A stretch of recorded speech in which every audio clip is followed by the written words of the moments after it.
गल्ली ते दिल्ली भारतीय जनता पार्टीची मनमानी सत्ता असल्याने सर्वत्र अनागोंदी माजली आहे।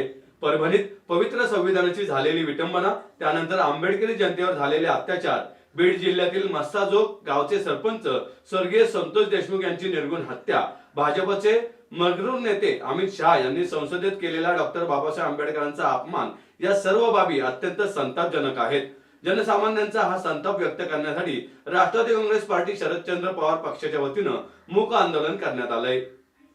पुणे जिल्हाधिकारी कार्यालयाजवळील भारतरत्न डॉक्टर बाबासाहेब आंबेडकर यांच्या पुतळ्याजवळ मूक आंदोलन करण्यात आलं। यावेळी राष्ट्रवादी काँग्रेस पार्टी शरदचंद्र पवार पक्षाच्या तमाम पदाधिकारी व कार्यकर्त्यांनी सरकारच्या निषेधाचे फलक दाखवून सत्याग्रहाच्या मार्गाने आंदोलन केले।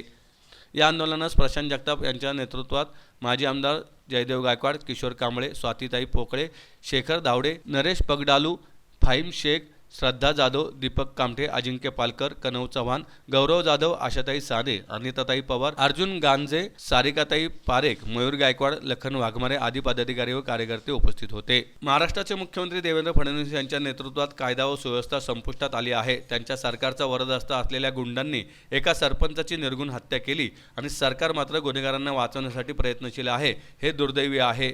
परभणीत झालेल्या संविधानाचा अपमान व देशाच्या संसदेत गृहमंत्री अमित शहा यांनी अत्यंत मगरुरीने केलेल्या डॉक्टर बाबासाहेब आंबेडकरांचा अपमान अत्यंत संतापजनक आहे।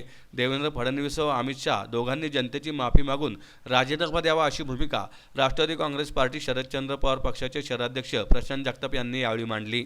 आज परमपूज्य डॉक्टर बाबासाहेब आंबेडकरांच्या पुतळ्याजवळ आम्ही या ठिकाणी मूक आंदोलन करण्यास बसलेलो आहोत। मागच्या 7-8 दिवसातल्या घटना ह्या महाराष्ट्राला आणि देशासाठी निश्चित या ठिकाणी मान खाली घालायला लावणाऱ्या आहेत। या ठिकाणी परभणीमध्ये संविधानाची प्रतच्या संदर्भामध्ये किंवा एकूणच बाबासाहेबांच्या प्रति विरोधात जे काय चुकीचं नाही का गोष्टी घडल्या, त्या विरोधात एक कार्यकर्ता, जो सामाजिक कार्यकर्ता, आंबेडकरी चळवळीतला कार्यकर्ता सोमनाथ सूर्यवंशी हा रस्त्यावर उतरला। त्याच्यानंतर त्याला केलेली मारहाण, त्याचा झालेला मृत्यू, ह्या सगळ्याच गोष्टी महाराष्ट्रात गुंडाराज आहे अशाच प्रकारचे म्हणजे निर्देशित करणार आहे।